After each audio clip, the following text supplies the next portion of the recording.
In subsection 3, Lawyer, gbé mi débẹ̀.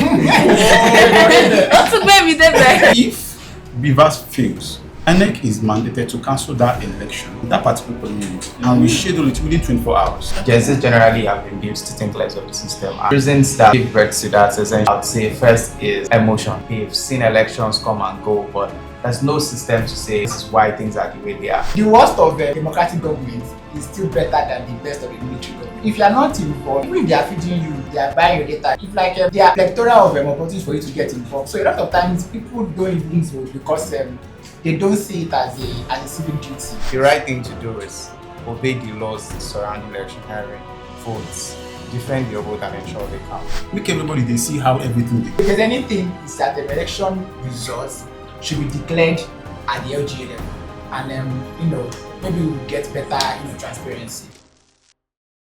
Hi everyone, welcome to Drip Politically, my drip, my voice. I'm Ola Tomiwa, and today we are talking about a topic that a lot of young people actually have opinions about and they don't always understand clearly. Now, what's this topic? Electoral reform. Why should Gen Z care? If you've ever said my vote does not matter, the election would be rigged at the end of the day anyways, then this podcast, this conversation is for you. Joining me today is Uchenna Okafor, Abolade Abdurrashid, and Temidayo Musa. Welcome. So starting with Abolade, can we have you introduce yourself, please? My name is Abolade Abdurrashid Omotola. I am a recent graduate of the University of Lagos. I studied political science and I'm as well many things. First, product manager, interested in GovTech, student advocate, youth leader. I basically play in the civic space essentially, so that's pretty much about me. Thank you very much. You're welcome, Abolade. Over to you, Uchenna Okafor. Can we meet you, please? My name is Uchenna Okafor. I'm a recent law graduate of Amritsar University, and I will let me not bore you with my whole bio. It's a whole lot of stories, so let's just leave it for now. Thank you very much, Uchenna. And our last guest for today is Temidayo Musa. Can we meet you, Mr. Temidayo? Is it what I do in the day or what I do in the night? Both of them, please. Let's have both of them. I lead operations and programs at Civic Hive, where we do incredible things using technology and creative innovation. And in the night, I try my best. That's very nice. Making money is very important. Okay. Thank you very much, Temidayo. Here is a simple question to actually start us off. If voting really doesn't matter, then why do people actually work so hard to actually manipulate elections and actually rig votes? Today, we are actually unpacking what is broken in the system and how to actually fix it. No boring grammar, no too much English, and no political lecture. So I'm going to start with you, Abolade. Abolade, from your experience working with young people, why do you think Gen Z still feels disconnected and skeptical about elections? Okay, so first, I must say that skepticism actually spins off a form of political behavior, which is political cynicism. And what does that mean in real sense? It means that people think less of the system. So Gen Z generally have been used to think less of the system, and reasons that give birth to that essentially, I would say first is emotions. Now, a lot of people don't start off political discussions like this, but I'll let you know that a lot of the Gen Zs are emotional rather than being, practical, being, objective about the whole electoral process. This is essentially because if you look at the situation of things in Nigeria, we do not really need to say we want to, approach things essentially with, with emotions, right? We need to face it head on. So a lot of Gen Zs don't have that. That's essentially leading into the issues that we have. Beyond that, I also think that they're skeptical because there is lack of say accountability. So this in a state means that they've seen elections come and go, but there's no system to say this is how things have been so far, this is why things are the way they are. No form of accountability. That's leading to their skepticism. And finally, I'd say the obvious, which is the issue of economic dependency, so to say.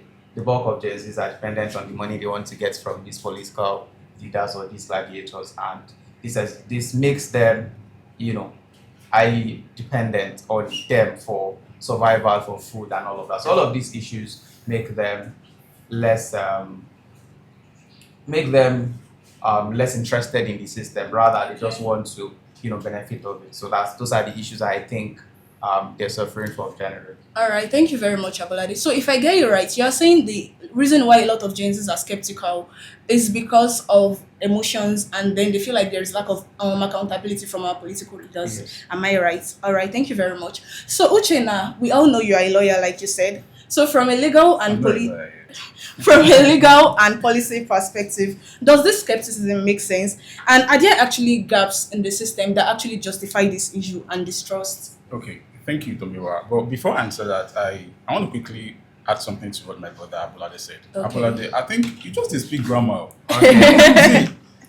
I'm not It's even a before you say something, they will still drag because you can't say a lot of Gen Z are dependent on politicians for what they will get. Okay. People that are never interested in those people. Mhm. For real, see, Like, a typical. why would they want to collect why would they want to Okay. get their money? Like, Maybe the conversation needs to spin over, and I'm going to tell you why. I didn't want like it into the time. That's why I stopped at some point. Shit, let's go. Okay. Let's just have them talk. Okay. Let's have you. Now, the thing is, let's just be realistic here. A typical Gen Z loves real time. A typical Gen Z loves quick updates, faster results. You know, show me as it dey go. Normal, Make I dey normal see am. level, yeah. But the thing is, and I'll tell you this for a honest fact, the typical Gen Z that we have in this current dispensation, the way we vote right now feels so off trend. And you know why? Okay, also, Yes, and you know why? Because the current systems that we have in place right now does not align itself with the way this generation thinks and communicates. Do you get my point? So it's not just having this economic dependency, just like Abolade said and all that, but a typical Gen Z is politically aware. However, they are digitalized. They believe everything comes in real time. She understand what I'm saying, Okay. right? Now, to answer your question now, you said if there are gaps in that distrust, right? that causes the distrust, to be Okay. precise. Okay, before I answer that, let's just have a quick flashback to the last election that we have, which is 2023 elections, right? Now, you agree with me that the 2023 elections came at the backlash of so many controversies, right? Yeah. Now, at the foundation of that controversy is the Electoral Act. The Electoral Act is, as we know, is the legal framework that governs the whole electioneering in Nigeria, right? Now, the Electoral Act does not make any single provision for electronic transmission of results, right? Now, amongst that controversy that surrounds the Electoral Act, that particular controversy got to the Supreme Court, and that was in the case of article against INEC, where the Supreme Court made the pronouncement that it said that electronic transmission of results is unknown to the law. Okay. However, INEC has a discretion to use it or not. And it mandates that the Electoral Act is not mandated to make use of electronic transmitted results. Right. Now, that formed the basis of these current electoral reforms that we have currently in the Currently National Assembly. ongoing. Right. Let me not bore us with that, with all those conundrums Okay. of legal jargons. But what I want to quickly point out here is this. Notable among that controversy in Electoral Act is Section 60 sub 5. Lawyer, gbé mi débẹ̀. Ó tún gbé mi débẹ̀. Oh yeah. Let's be serious. Why you do me like Oh this? yeah, sorry. Okay, now don't cut me off again. Oh yeah, sorry, I'm sorry about that. So the Section 60 sub 5, which is the extant law of the Electoral Act 2022. Now, it provides that the presiding officer shall transfer, including the number of accredited voters and the total number of ballot results, right, as prescribed in a manner acceptable to the Commission, right? I just quoted it, that's not verbatim, right? But this is the provision of Section 60 sub 5. Now, in the backdrop of that provision, you cannot see mention of BVAS, you cannot see a mention of IREF. What you just have there is just INEC's discretion, right? Yeah. Now, I want to quickly cut this down so I don't bore all of us here. Okay. But what I want to point out here is this. That provision gave birth to these current reforms that we have now. The National Assembly Committee on Electoral Matters came up with this recommendation, and I said that that provision has so many deficiencies. And then they now proposed Section 60 sub 3. It's not a law yet, though it's been signed by the president. But then it wasn't a law. You can use clause 60 sub 3. That provision made mention of 4 key things. One, it mandated that electronic transmission of results has to be in real time. It mandated it. And secondly, it removed that word transfer we have in section 60 sub 5 with transmit, right? And then thirdly, it made explicit reference to IREV, Beavers, not just Beavers, IREV as a destination portal for uploading of results. And lastly, it also provides that in a real-time upload of those results, there must be witnesses at the polling units. Okay. Now, what do I want to point out here? What I want to point out here is this. You see that provision, that's exactly what young people are looking for. Transparency, accountability. You are asking of distrust. Now, Tommy, well, let me ask you, if that provision was passed, do you think there will be transparency? Definitely. There will be transparency. And that helps to Show me trust. as they go. Because if I vote here, see, young people does not have a problem with voting. What they have is trusting what happens after they After vote. the voting. Do you understand? Yeah. So this is just, forget what grammar waits like guy just did. You said if you just vote no grammar anyhow. So that is just Okay. So if I get Okay. you right, Uchenna, what you're saying is that the reason for this distrust is basically because there is no transparency In in the the process. voting process and the results. exactly. I think that's actually a very good take.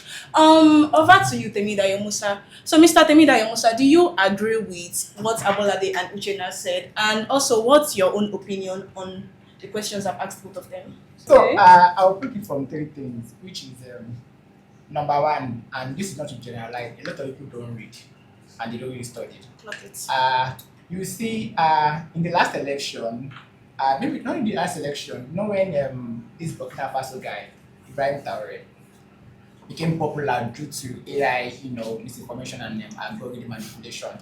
People felt like this guy was the best guy after Moi Moi. I feel And some people, I don't know if you are them so, or if you are, I don't know, This guy. inviting military that maybe military government is the best government. People suffer because the worst of a democratic government is still better than the best of a military government. Like so a lot of people don't really understand history or understand politics to even know how to even get involved himself. During a lot of people don't even know the politics. Abuja is having an election, and people in Abuja doesn't even know there's local election coming up. Yes. crazy. Yes. Local Local election election, coming exactly. up. When Lagos was having their own local area council election, local government election, people don't even know. The only reason people knew that election was coming up because of the public holiday, and knew there is no movement. Even the market people knew that the election is coming up. So another thing, so as I said, a lot of people don't read, they don't study history, they don't even read, they don't even try to get involved. Another thing is that people don't even know, apart from even voting, like there's a lot of behavior analysis to tell why people don't vote. Trust in the system, contributes to that. But if you're voting, if your vote doesn't count, they won't invite you. They won't even try to like stage an election. Yeah. Because they know 1 + 1 is 2. Small. I've had it to talk. It's not correct. So that's why they have to come and vote. Obviously, there's a lot of manipulations happening in the system, and even who are we even talking? Who is it? Probably a Gen Z at this point. Maybe the least person, the highest person will probably be a 28 years old person. Yeah. Yes, yes. 2029. Yes. If you look at 2026, Mhm. that means someone that is 28, as at 18 years old, must have participated in at least 3 elections. Yeah. I doubt Yes. there's the truth. Maybe 3 elections. Elections, yeah. What else do you need? Like I don't know. So if you are not involved, if you don't even know how these issues concerns you, if you don't know how these issues, maybe they are feeding you 3 square meal, they are buying your data, they are plethora of opportunities for you to get involved. So a lot of times people don't even vote because they don't see it as a civic duty. Okay. Before my grandma passed away, she would, as in, like, I don't even know if maybe it is part of the criteria to use an enter heaven. She will vote, like, as old as that woman is, she will come out and vote. She sees that as a civic duty. They will even our landlord when growing up, that man always votes. I like very made money, like they always get involved. Then young people that you constitute the largest number of people that young people actually determine who governs this country if everybody comes out to vote. 94 million people registered to vote in last election. How many people came out to vote? Barely to be 24 million to 26 million. Like That's very sad. that's even like 26 point something 4% or so. So what are we saying? So a lot of people are not just involved because I don't know, they don't want to be involved. There's no way you put, if you even buy your reform, even if they give you free of charge, if you buy your game console, even if they give you free of charge, you'll be interested in it. You need to, exactly. You want to know who borrowed it today, where did it go? You return it without one part. Like you'll be invested in it. So a lot of people are not really invested in this thing. So at most that for them to be very, very concerned about accountability and transparency. Thank you. Thank you. I almost said Mr. Thank you, Temidayo. So basically, what you're saying is that is ignorance, and then young people don't have interest in the first place to even want to like participate in the election. So basically, Gen Zs, our people, let's all be like Temidayo's grandmother who comes out to vote and sees voting as a civic duty. So thank you everyone for that. We are moving on to the next segment, which says what's broken and what's changing. So this time around, I'm going to be starting with you again, Temidayo. I don't know why I keep saying Mr. Temidayo. Temidayo, in very simple terms, what has historically gone wrong with elections in Nigeria that actually made people lose confidence in the electoral system? So I would say there's a lot of manipulations. Okay. Or I would say manipulations. There's a lot of our election is so invested in money politics, and also there's a lot of so let's take the last election for example, and because I see no reason why election cannot be declared at the LGA, then everybody collates at the center.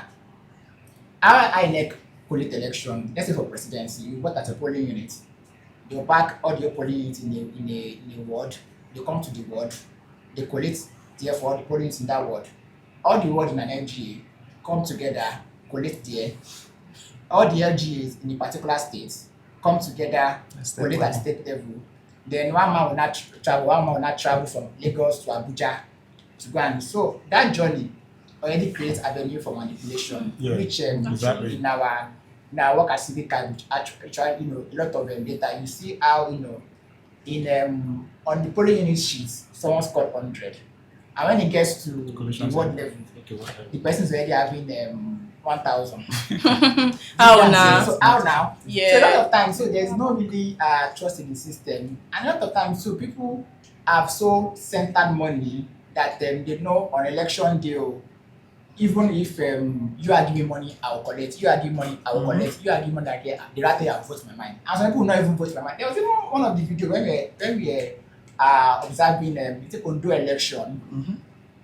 Party people were fighting that I'm the one that brought this person. I'm going like That's crazy. Like the video is like you have to do like I brought this person because they already paid the person 10,000 naira to vote for a particular candidate. So a lot of people feel like who is going to pay me? You know that kind of thing. They feel like this is the time they. So a lot of times we centered money. And a lot of times too, young people don't even know how to engage elected leaders on issues that actually concerns everybody and actually concerns them too. So a lot of times, even these politicians know that maybe after all of us rant on Twitter, maybe few will take active steps in following up. Then everybody gets maybe one popular person will drop a story online and everyone just get carried away and they forget the whole thing. Cycle continues. Thank you so much, Temidayo. So now over to you, Uchenna. Where do institutions usually fall short? Is it the laws themselves, the process of the enforcement, or accountability? Well, the gap isn't just one place. It's a mix of both the laws, the enforcement, and accountability. And it's more importantly the enforcement and accountability. See, we get laws for this country. We have laws. Even Lagos State alone has over 100 plus laws. There is one, let me remember, there is one they call the Destruction of Mosquitoes Act. What's the Destruction of Mosquitoes Act? Destruction of Mosquito Act. I've never heard that. Exactly. Now, what this law do? Let me just give you a scenario. The purpose of that particular act is it empowers the health workers, right? Okay. To enter into a premise, find out if there are breeding sites of mosquitoes there. And what do? If they find any breeding sites, they will penalize the premise owner, that is the landlord, and every other person who has a stagnant water around them. Okay. I don't think anyone enforces that. Or am No, I wrong?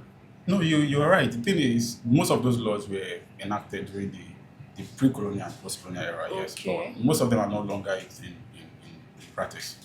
Now, what I'm trying to say is this: laws are no problems in our country, but where we have problem is the enforceability aspect. See, I will tell you this for a fact. Most of these laws, the reason why they are there is, to ensure accountability and transparency. And when transparency and accountability is in the process, what do you have? You have fairness for everybody. Everybody, yes. But where most of these institutions fall short is how consistently they enforce and implement those laws. Take, for instance, INEC. INEC is empowered under the extant law, the Electoral Act, right? Okay. They have the discretion to prefer rules, guidelines, so as to ensure credible elections, right? Now, if INEC prefers those rules rather, the political actors we have, they will come into the process, they will hijack it, they will break those laws, and at the end of the day, nobody holds them accountable. I don't know if Yeah. you get my point here. Yes. So the laws here is not a problem. What we have is a problem of enforceability, and we don't have the culture of making everybody accountable to their actions. What am I even saying? INEC itself, who appoints INEC chairman? Section 154 section 154, subsection 1 of the 1999 Constitution. It empowers the president to appoint INEC, subject to the consultation of the Council of State and subject to the confirmation of the Senate. Now, what I'm trying to say is this. Take, for instance, if I appoint Abolade, my grandma guy, if I appoint him now to take care of, to maybe to fulfill a task for me, and that same task is what you are also interested in, who do you think he'll be loyal to? Who do you think? He'll be loyal to. You know. I'm the one that appointed You him. appointed So the him, problem yes. is not most of the time is our laws. Our laws are already compromised. Okay, so this is not just the laws itself. It's accountability and enforcement, and as well our laws. There are some certain things I think there should be an amendment. Like take for instance the appointment of INEC chairman. I don't think it should be the responsibility of the president. If there should be a transparency in the whole electioneering process. This is my own personal opinion. My leaders, I hope someone will hear me. Please, nobody should be responsible. But it is my personal opinion, okay? Okay. So you believe So- the constitution should be reviewed? Yes, I think the constitution. See, there are so many compromise in the provisions of our constitution. Sometimes it's one-sided. Sometimes it favors the elite, and it leaves the poor man behind. Behind. Yes, Yeah. so that's it. All right. Thank you very And much. I think before Okay. we He has move away something from to that, say. Okay. and maybe talking about enforcing.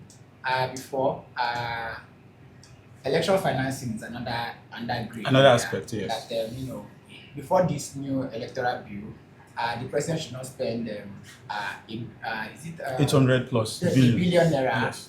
is the cap for is it the billion 5 billion You naira. mean this present one or the? No, the previous The previous was one, 5 okay, billion okay. naira.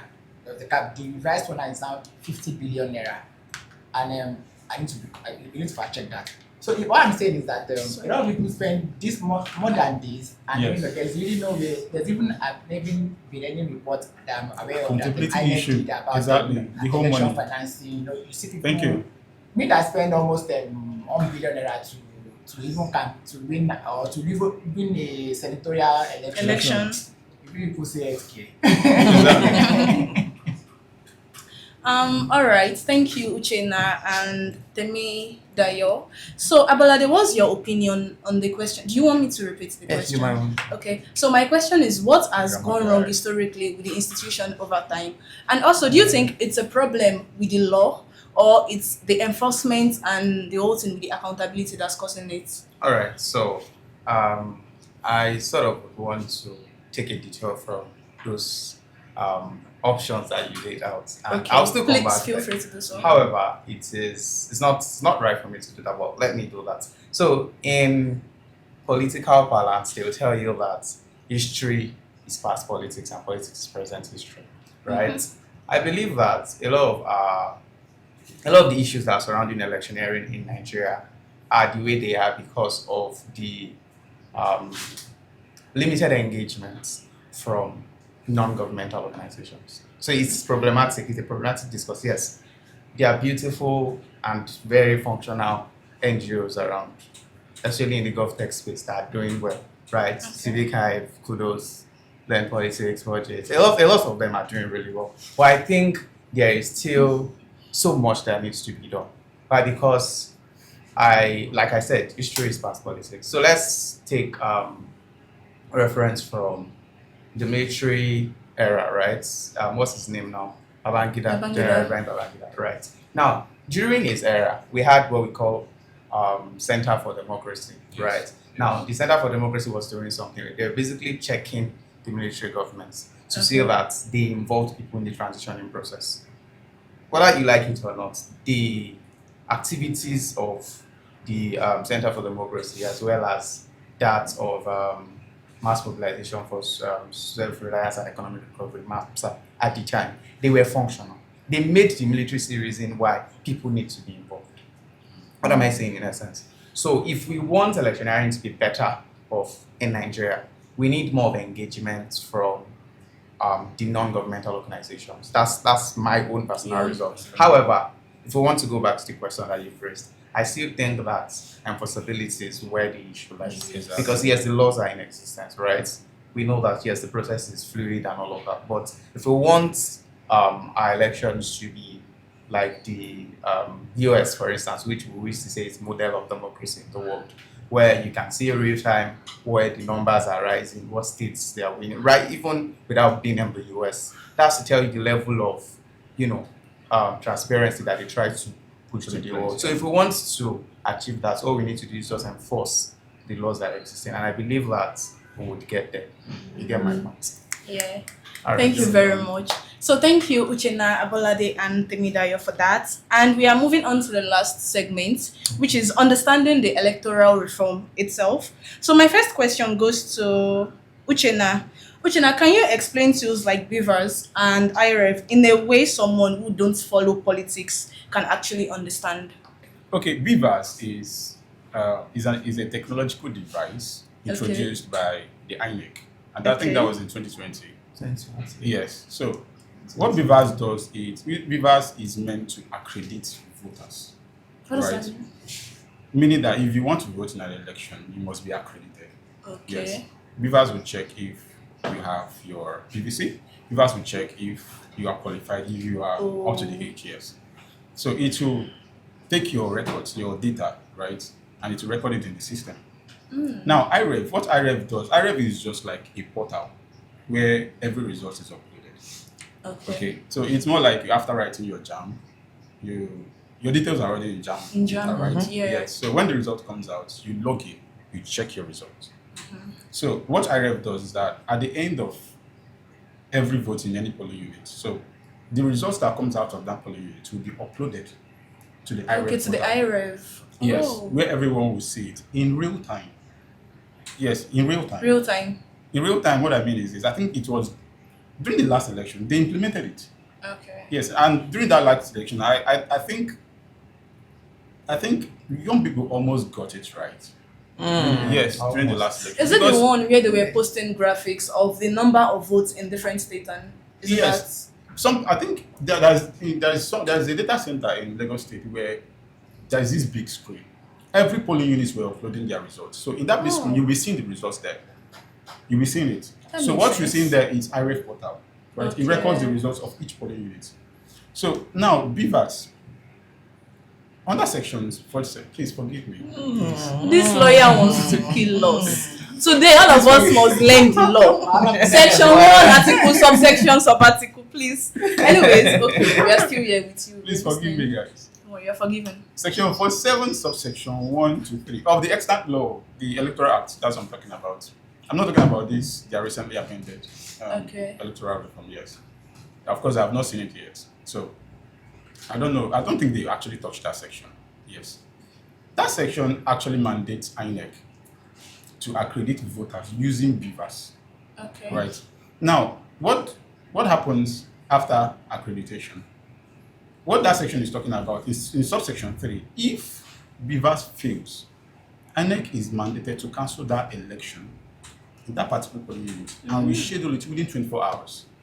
Wow. Really? Yes. So I didn't know that. yes, thank God you know. Now Now you I know. Now. I've learned something today. I hope you've also learned something today. So now, if you check back during the 2020 election, I don't think there was any complaint of INEC complaining about beavers failing. There was no single complaint. What actually happened is that if any beavers fails, they replace it immediately. You know why? Because they are afraid of cancelling that election. Because the law mandates them to cancel any To cancel the Yes, election once if it beavers fails. fails, yes. Oh. So this is just basically what beavers does, all right? And Okay. IRF is just a destination portal for. I don't know if my brother may have any different, but this is what I understand. Yeah, all right? so I want Okay, to. so No, I think what- we okay. should have Yeah. Abolade say something about that. Okay, And then we so continue that. I don't know if I can query the content of the law anyway. Okay. But I saw something, I don't know, I think it was yesterday, Yeah. interestingly, and it was not even while I was preparing to be here or anything. I saw something about how, in particular locations, if electronic transmission should fail, that there is supposed to be, that they could use manual. That is okay. Yeah. I don't know. I want to be That- sure that that's is- what you're referring No, to. that's not what I'm referring Okay. to. What you just mentioned now is the provisions of the new Okay, amended it electoral means I reform. was looking at the new one. So you're actually. Yeah, referring yeah, to that the old one and Old he's one. referring Exactly. to the Okay, new just to be sure. No, Alright. no. Let's Okay. not confuse ourselves. That section is different from what you just mentioned. Okay. That particular section of 47 sub 1 to 1 to 3 3, is yeah. specifically talking about the beavers technology, the device itself. Okay. Now, what you just mentioned is clause 60 sub 3 Okay. of this new electoral act, Act. Okay. Yeah. which the president just recently signed Yes. into yes, law. I saw that. That particular provision is just specifically talking about the transmission of results in real time, electronically. Okay. Right. So how effective you think these tools are, both the beavers and the IRF? So laws are made for different reasons and for the purpose of it to be followed. So without the PVC, you cannot vote in an election. And Definitely. we need a PVC to be verified and to be accredited with the beavers. And for the IREV, this is where the two the previous electoral acts and the new one comes into play. In the previous electoral acts, the IREV is just a viewing portal. Yes. It has no. It's just like a viewing portal. It Yes, has no.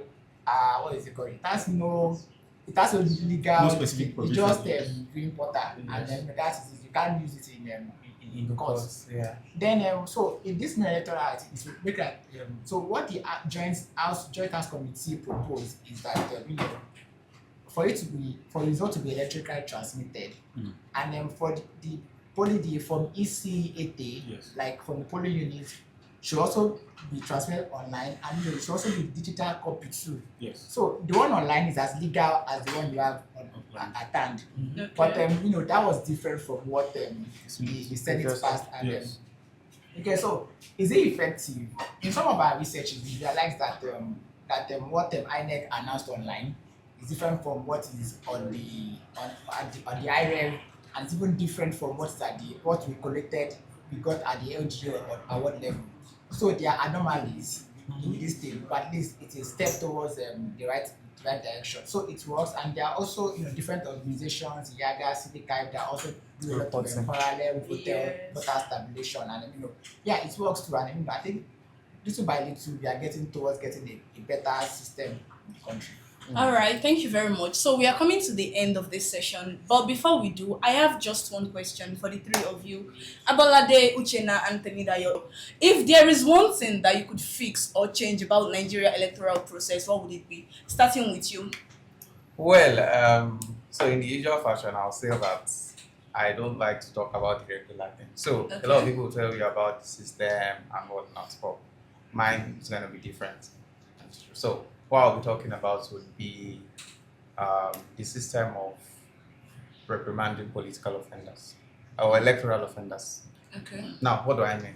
People will break existing laws, right, surrounding electoral activities, right, surrounding electioneering.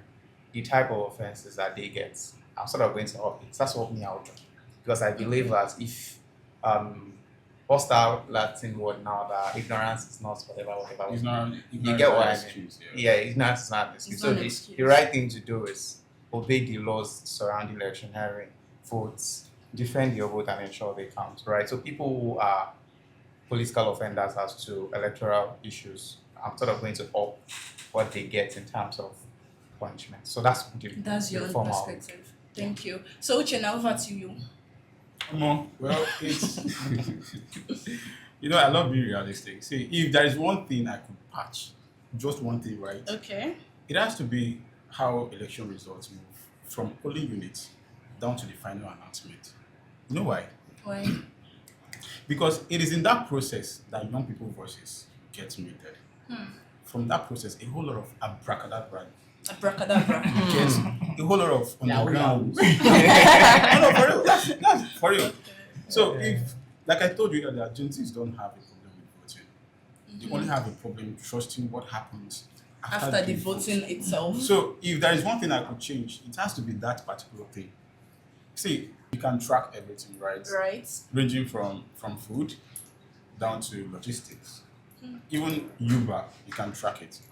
Now, but young people are asking, why can't we digitize how we vote? Why can't we digitize our election? Why can't we track it? It's not just offline voting. Why can't we live at par with the developed nations? Why can't we strive to have a real-time electronic transmission of results? Because the only thing that young people are yearning for now is transparency, openness, right, and fairness. Make everybody they see how everything goes. So basically, what you would change about the Nigeria electoral process is to make it more transparent, and then electronic transmission of of results Election results should be declared at the what level? at the polling right there. Don't look your own now. Maybe polling units might be maybe in terms of monitoring, but it's LGA level. Right. People should declare it, and then it becomes a law. It becomes binding. Exactly. And then because from the process of moving from polling unit to this thing, that's when manipulations start happening. Some people bust breaks on the way. So if there's anything, is that the election results should be declared at the LGA level, and then maybe we will get better transparency. Yeah. Yeah. And Thank you punish very much. electoral offenders. They said you should punish electoral Very offenders. So we've Yeah. come to the end of this session, and a take home for everybody. Electoral reform is not just about politicians, it's about whether your vote is actually protected or ignored. If you care about election even a little bit, if you care about your country, this Nigeria, even a little bit, let's try to take part in election as much as we can. This conversation is for you. Thank you so much, Abolade, Uchenna, and Temidayo, for joining us. Stay tuned, stay curious, and we'll see you in the next episode. Bye! Bye, guys.